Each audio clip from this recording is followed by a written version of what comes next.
Sabay-sabay natin alamin ang mga kaganapan na nangyayari sa ating bansa.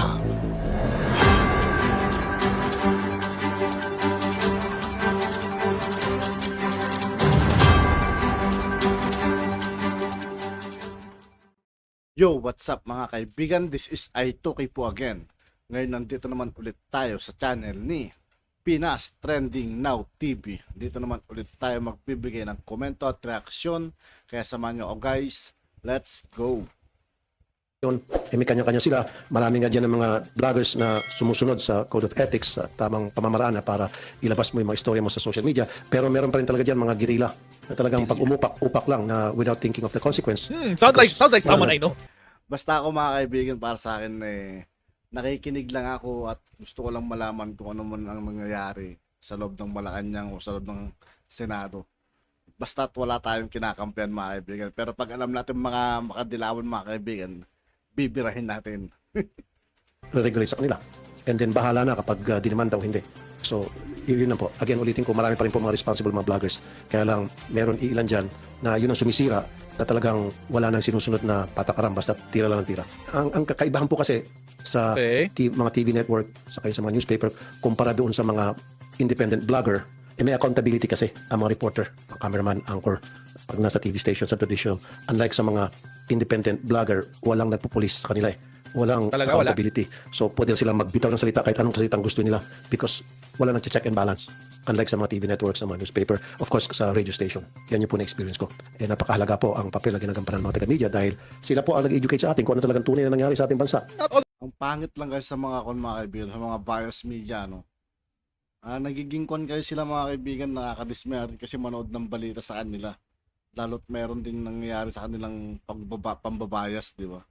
Lalo na anti-Duterte, anti-Marcos sila, di ba? Kaya parang mas okay pa nga pag nanonood tayo sa mga vlogs na lang sa mga social media, sa Facebook, sa YouTube. Mas nalaman pa natin kung ano man ang nangyayari dito sa Pilipinas, di ba? Mas nalaman natin na mas nakikilala natin kung sino talaga yung mga tunay na korupsyon. All the time. Kung ano yung mga dapat malaman ng taong bayan, whether that's primetime news or any time of the day na news na galing po sa ating mga tawagin kong traditional media. Dahil walang fake news na lumalabas sa kanila. Talaga? I can say that. Regardless kung anong TV Parang dinataw na iniwala doon. Wala daw fake news na lumalabas. channel yan. I know that for a fact na pag yung regular, yung mga TV stations, hindi nagpapalabas yan ng mga fake news. Yung mga radio stations, TV and radio stations, hindi yan. Maging sa mga newspaper. Maliban na siguro doon sa mga vloggers na walang nireporta na amo, diba? O kumpanya, independent. Yan yung nakakatakot. Doon nag-umpisa yung fake news. Okay. So, ang premise dito, SG Tulpo, is sa vloggers nag-uumpisa ang fake news. So, para ma-regulate natin ang fake news, dapat i-regulate natin ang mga vloggers. Tama ba?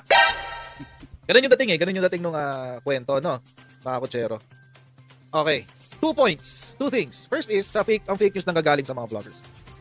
Ako po, mga kutsero, naniniwala ako na merong fake news sa mga vloggers. Meron talaga. Biktima rin ako ng fake news eh. Biktima rin ako niyan eh. So, ako, but I don't care actually. I don't care kasi I can defend myself. Basta ako mga kaibigan, nagbibigay lang tayo ng reaction dito at nagbibigay tayo ng komento sa mga nabibigyan natin ng reaksyon. Basta parang nanonood lang din tayo ng balita mga kaibigan kung tutuusin. Inaalam lang din natin kung ano man ang nangyayari dito. No?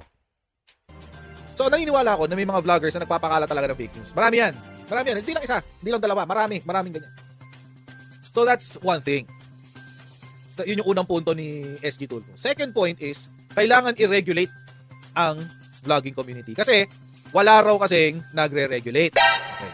Sige. Umpisahan natin doon sa regulation. Alam nyo ba mga kutsero, as far as regulation is concerned, meron na hong nagre-regulate sa aming mga vloggers. Meron na po.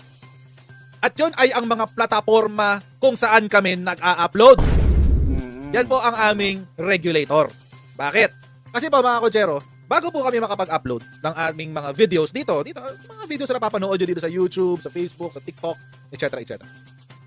Bago pa kami makapag-upload dyan, chine-check muna Chine-check muna ng YouTube at Facebook kung ang aming upload ay pasok sa community guidelines.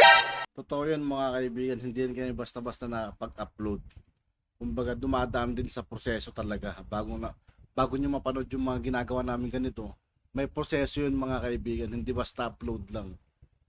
Kumbaga nire-review pa ni YouTube yun kung pwedeng ilabas. Kaya yung mga napapanood nyo sa mga video namin, yun ay dumaan sa proseso mga kaibigan. Ibig sabihin, hindi kami nagpapalabas ng kapastusan, hindi kami nagpapalabas ng violence, etc. Pati nga hate speech, monitored sa amin eh. Hate speech Hate speech. Ano pong mangyayari sa amin kapag po kami sumuway sa community standards? Ang aming pong mga pages, ang aming pong mga channel ay nadi-demonetize at the very least, yung videos namin or yung specific video ay nadi-demonetize. At worse, yung buong channel, hindi pala worse pa yun. Meron pa mas worse to. One level after that, merong demonetization ng buong channel. Buong channel nakakapag-upload ka pero walang monetization. Totoo yun. Nangyari na sa akin yan ng beses. At worse, ang mangyayari sa iyo, yung katulad dun sa nangyari sa SMNI na nawawala mismo, namubura yung channel o yung page. Yun ang pinakamatindi. Yun ang pinakamalala sa lahat ng penalties na nakukuha namin mga vloggers. That is on top of the other laws of the Philippines. Kami po mga kutsero ay subject din po kami sa batas ng Pilipinas. Ano po yung batas na yan? Cybercrime law. Revised Penal Code. Pasok ko kami dyan mga kutsero. Dito pa lang sa cybercrime pasok na agad kami dyan. Bakit? Ang plataforma namin nasa computer Ang masaklap dyan mga kutsero, special law yan ang cybercrime. Cybercrime law is a special law. So kapag kami may ginawang mali dito sa aming mga plataforma, criminal agad yun. Hindi pala criminal, offender agad kami. Wala na, hindi na tinitingnan dyan ng motibo-motibo, walang motibo-motibo, walang intent-intent. Wala. Dahil special law yan, may violation agad kami. Offender agad kami. Pwede agad kami kasuhan under the cybercrime law. Unlike journalists, which Rafi Tulfo is one. Unlike journalists, meron kayong privilege. May pribilehyo kayo na magtago sa likuran ng mga channel, mga network, mga dyaryo kung saan kayo natatrabaho. Totoo yun. Meron kayong pribilehyong ganyan. Kami wala. Kami wala. Wala kaming protection. We only protect ourselves. Kapag meron kami sinabing mali or merong naghabla sa amin, we will only protect our Totoo yun mga kaibigan yung sinasabi ni Coach Jarrett dito. Totoo yun. selves. Wala kami bakasahan. May protection ba na in-offer ang Malacanang sa mga vloggers? Wala. May protection ba na in-offer ang Senado sa mga vloggers? Wala. Kahit sino, wala namang in-offer na protection sa amin walang ano. Alam nyo mga kutsero, sa akin, okay lang sana kung bubuuin nyo yung kapisanan ng mga vloggers ng Pilipinas kung if it is really meant to protect.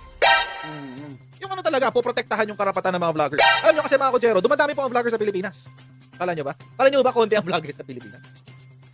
Dumadami po ang vloggers sa Pilipinas. And I'm not just talking about yung vloggers na tungkol sa current events like mine. As in vloggers, content creators. Diba? Mga artista nga, may vlog ni. Yung mga dating journalists, ito si SG Tulfo, may vlog to Di ba kaya nga siya lumaki dahil sa vlogging niya? Tapos gusto niya i-regulate. Instead na suportahan, bigyan ng suporta, bigyan ng protection, bigyan ng kung ano-anong benefits. Ang gusto niyong gawin, i-regulate. Medyo weird naman yan. Bakit ayaw nyong i-professionalize na lang? Ba't ayaw nyo i-professionalize na lang? Why not? Bakit hindi kami pwedeng sumali sa mga grupo kung saan merong na magbubukas ng pinto para sa mga katulad namin mga vloggers? Bakit ayaw? Bakit wala? Instead of regulation, yun yung dito mga kutsero, ako personally as a vlogger, I've been doing this for some time. 4 years. I've been doing this for 3 or 4 years, if I'm not mistaken. Kaysa tulungan nyo kami, ang gusto nyo, kontrolin yung content namin. Kaysa tulungan nyo. Parang ang pangit naman nun mga kaibigan, yung kokontrolin nila tayo, parang nawawalan tayo ng freedom kung sakaling ganun man, Okay lang kung magbibigay sila ng kung ano-ano para sa mga vlogger, di ba? Although sinabi naman dito ni Tulfo na may mga ibang independent, marami naman daw independent vloggers na responsable. Maniniwala naman ako dyan. Maniniwala ako dyan. Pero mga kutsero, ang nakakaano kasi dito is tawag dito?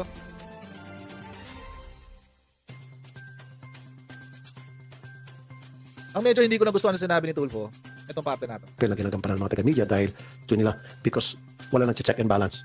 Walang nagpupulis sa kanila eh. Yan, Sa yan. mga anchor, pag nasa TV station, sa traditional, unlike sa mga independent vlogger, walang nagpupulis sa kanila eh. Walang accountability. So, pwede silang magbitaw ng salita kahit anong salitang gusto nila because wala nag-check and balance. Dude, there's Unlike libel, sa mga TV Senator. networks, sa mga newspaper, of course, sa radio station. Yan yung po na-experience ko. Eh, napakahalaga po ang papel na ginagampanan ng mga taga-media dahil sila po ang nag-educate sa atin kung ano talagang tunay na nangyari sa ating bansa. Kung ano yung mga dapat malaman ng taong bayan. Yun yung ano eh. Actually, yung part na yan talaga yung hindi ko nagustuhan na sinabi ni SB. Parang ano eh, parang exclusive lang. Ay, hindi. Yung pag mga vloggers, fake news yan. Pero kapag yung mga traditional media, sila lang ang nagsasabi ng totoo. Ay, ganyan ha? Ayan, whether that's primetime news or any time of the day na news na galing po sa ating mga tawagin kong traditional media. Dahil walang fake news na lumalabas sa kanila. Talaga, I can say that. Kahit ako mga kaibigan, matatawa na lang ako pag sinasabi ni Senador Rapi Tulfo na walang fake news sa mga sa mga bias mainstream media. Regardless kung anong TV channel yan, I know that for a fact na pag yung yung mga TV stations, hindi nagpapalabas yan ng mga fake news. Yung mga radio stations, TV and radio stations, hindi yan. Maging sa mga newspaper. Maliban na lang siguro dun sa mga vloggers na walang nireporta na amo, diba? O kumpanya, independent. Yun yung nakakatakot. Doon nag-umpisa yung fake news. Tapos na. At yun nga po mga kaibigan, dito po nagtatapos ang ating reaction video. Muli ako po si I2K ng Sundalo ng Dunggalo at 811. Maraming salamat sa patuloy na pagsuporta. Yeah. Peace out.